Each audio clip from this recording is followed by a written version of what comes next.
Il y a seulement quelques mois, les Boston Celtics étaient champions NBA, sur le toit du monde, au sommet du basket mondial. Autour de Jason Tatum, les Celtics avaient construit un spacing d'élite. Un spacing si compliqué à défendre qu'aucune équipe a vraiment réussi à les gêner sur leur parcours de playoff et ils ont pu enchaîner les victoires, 4 séries d'affilée. Tout le monde était heureux, tout le monde voyait les voyantes au vert. Et pourtant, on va voir que petit à petit, l'attaque des Boston Celtics est en train de dérailler et le spacing se trouve de plus en plus compliqué. Mais alors, qu'est-ce qui a changé ? Eh ben, je vous propose de regarder ça en vidéo tout de suite et on va essayer aussi de trouver potentiellement des solutions pour aider notre ami Joe Mazzulla. D'ailleurs, maintenant que je vous tiens, je voulais vous remercier pour tout le soutien qu'on a eu sur les dernières vidéos. Il y a bientôt 3000 abonnés, il y a de plus en plus d'engagement sur les vidéos qu'on publie, donc merci beaucoup à vous. N'hésitez pas à continuer parce que du coup, ça permet vraiment de relancer la chaîne suite au strike qu'on a eu. On vous remercie énormément pour ça et on a plein de nouveaux projets un petit peu dans les valises qu'on va vous proposer dans les prochaines semaines. Donc voilà, merci à vous pour tout et on vous invite juste à continuer à nous aider. Merci encore. Alors, retour sur ces finales NBA, un peu contre Dallas, juste pour vous montrer un petit peu le spacing qu'avait réussi à mettre en place Boston et tirer cette défense de Dallas le plus possible. Défense de Dallas qui avait réussi à arrêter notamment OKC grâce au fait que les joueurs du Thunder manquaient de spacing, manquaient de menaces au tir, mais face à Boston, l'accès au cercle a été impossible à arrêter et ils se sont fait tuer justement sur des lay-ups, sur des dunks, sur des coupes et sur des drives. Boston face à Dallas pouvait accéder au cercle de manière assez facile grâce à leur spacing, grâce au fait d'écarter le jeu le plus possible. Et en 5 matchs, les Celtics s'étaient débarrassés de cette défense de Dallas qui avait pourtant réussi à freiner l'attaque d'OKC.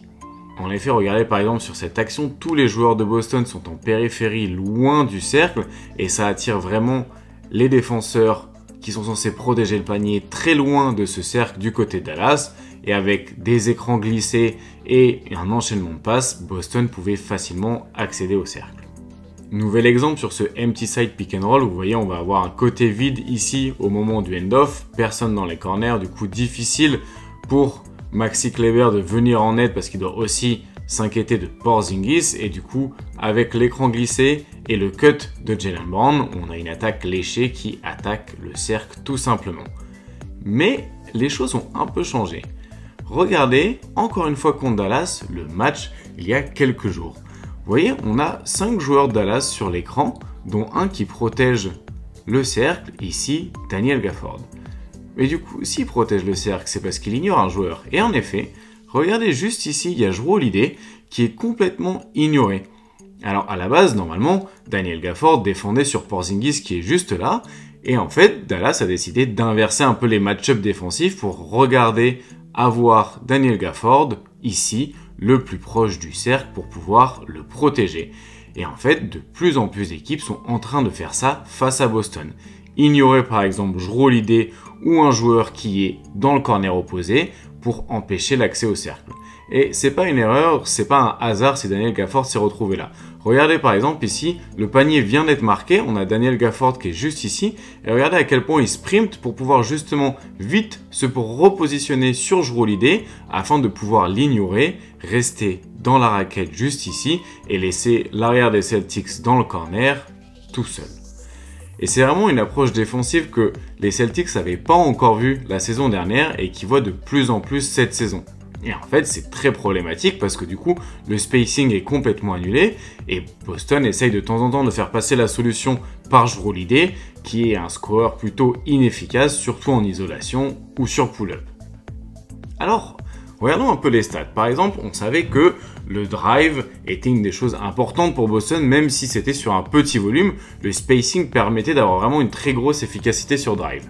Et sur cette saison, de manière générale, l'efficacité au drive reste la même. Mais si on regarde lors des 10 derniers matchs et même des 5 derniers matchs, l'efficacité a chuté. Et en effet, c'est depuis peu de temps que les équipes commencent justement à mettre de plus en plus de joueurs dans la raquette face aux Celtics.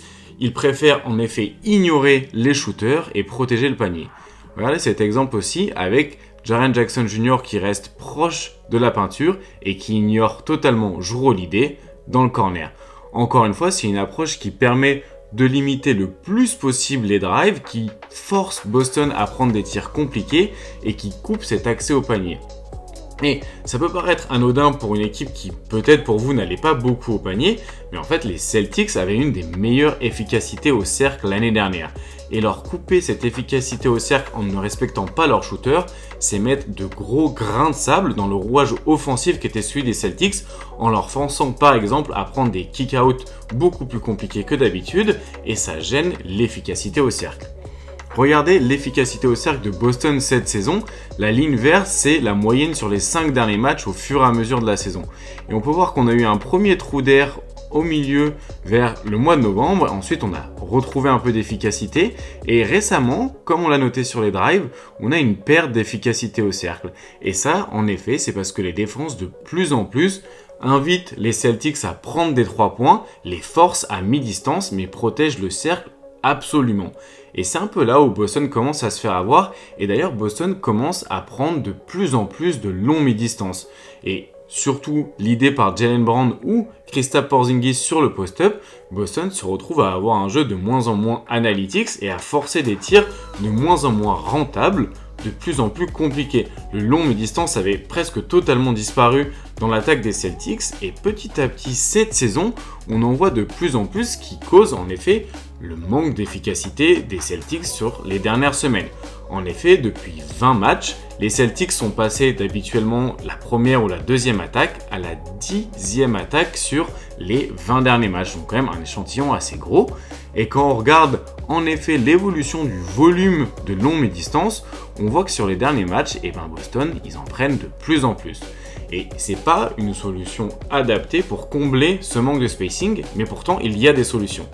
Et la première, c'est utiliser Kristaps Porzingis comme porteur de balle en hub offensif pour proposer des cuts pour Jaylen Brown et Jason Tatum. Regardez par exemple ici, l'avoir en haut permet de laisser de l'espace au panier et d'attaquer le cercle sans ballon. Et c'est un peu là où Boston va avoir besoin de Porzingis. Regardez, il a le ballon dans les mains. Au lieu de jouer un pick and roll basique avec le ballon qui serait dans les mains de Jaylen Brown, on met le ballon dans les mains ici de Porzingis. Pas besoin de se prendre la tête avec le dribble, mais on peut quand même profiter de l'écran et attaquer tout cet espace vide qu'il y a dans la raquette. Parce que Porzingis reste une menace au tir, il est donc respecté et Jaylen Brown peut couper au cercle sans avoir peur de perdre son ballon sur le dribble avec sa main gauche. Et en fait, Porzingis en tant que passeur, c'est très peu utilisé. Vous voyez ici, vous avez le playmaking ratio, donc c'est le ratio de playmaking, le volume d'assises comparé à l'usage qui est le volume offensif qu'un joueur a. Et sur les joueurs qui ont plus de 20% d'usage rate, donc les joueurs qui ont un volume assez gros, en tout cas parmi les plus gros volumes de la ligue, on peut voir que Porzingis est un des joueurs avec le ratio de playmaking le plus petit. Pourtant, sur les images qu'on a vues juste avant et qu'on va voir de l'année dernière, regardez l'espace que ça amène d'avoir Porzingis en tant que hub offensif pour faire profiter un petit peu les joueurs de l'espace autour de lui et de les trouver sur des cuts. On voit donc par sa taille déjà, par la longueur de ses bras et par son intelligence de jeu, Porzingis peut trouver Jaylen Brown ou Jason Tatum sur des cuts. Et n'ayant pas le ballon dans les mains, Jason Tatum et Jaylen Brown peuvent encore plus profiter de leur avantage physique sur les autres ailiers qui défendent sur eux. Ils sont plus rapides, ils ont une bonne détente, ils peuvent finir au cercle facilement et utiliser Porzingis comme rampe de lancement peut être un très bon moyen d'un petit peu intervertir et justement de mieux utiliser l'espace proposé par Porzingis. Et c'est un moyen aussi d'éviter de continuer à prendre ces longues distances inefficaces. Un autre moyen pour utiliser un peu mieux l'attaque des Celtics, c'est le pick and roll de Jason Tatum. On va voir qu'avec Porzingis ou avec Kornet, qui sont deux des joueurs les plus efficaces en tant que rollman cette saison en NBA, c'est permis justement grâce à Jason Tatum qui a progressé dans sa lecture des pick and roll et il faudrait en faire de plus en plus. Des pick and roll et des pick and pop avec Porzingis, mais aussi avec Luke Kornet qui est un très bon partenaire justement pour que Tatum puisse faire profiter des progrès qu'il a fait au passing, mais aussi sa capacité de drive et de finition au cercle. Et de plus en plus, on voit quand même Kornet poser des écrans et rouler au cercle pour faire un petit peu jouer Tatum en tant que passeur, en tant que porteur de balle, presque parfois en tant que meneur à l'ancienne sur des pick and roll. Et on peut aussi multiplier les poseurs d'écran. Regardez par exemple sur cette action. Avec le pick and roll, on peut utiliser même Jrue Holiday, plutôt considéré du coup en ce moment comme un non-shooter. Il a donc le pivot qui défend sur lui, Alperen Sengun, et au lieu de laisser Jrue Holiday dans un corner, le faire poser un écran, amener Sengun du coup qui est moins mobile en haut à défendre sur le panier, et laisser Jason Tatum faire parler sa créativité sur le pick and roll. Je pense que c'est une très bonne solution d'avoir une attaque plus héliocentrique autour de Jason Tatum et son pick and roll. Il va pouvoir faire parler son drive, ses kick-out, sa capacité de passe, soit proche du panier, soit dans les corners, soit above the break. Ça peut être très intéressant pour les Celtics justement d'alterner un petit peu et d'offrir d'autres solutions. On trouve parfois même du Spain pick and roll pour justement profiter aussi d'un troisième shooter sur ce genre d'action. On retrouve aussi des step-up screens comme ici, où Kornet se jette un petit peu pour poser l'écran juste après la réception du ballon. Donc il y a beaucoup de possibilités un petit peu. Boston n'est pas piégé, n'est pas tué par le fait que le Jrue Holiday soit considéré comme un non-shooter, mais doit trouver des solutions efficaces. Et des solutions plus efficaces que celles de prendre des longues distances, parce que ça tue un petit peu le rythme de leur attaque, et ça ne permet pas de profiter du mouvement et de la capacité de passe, de dribble et de punition au cercle de Jason Tatum. Donc voilà, c'est un peu ce que je souhaite pour, en tout cas, les Celtics en adaptement tactique, plus de pick and roll, plus de coupe et plus d'accès au cercle, et s'il vous plaît, arrêtez de multiplier ces longues distances.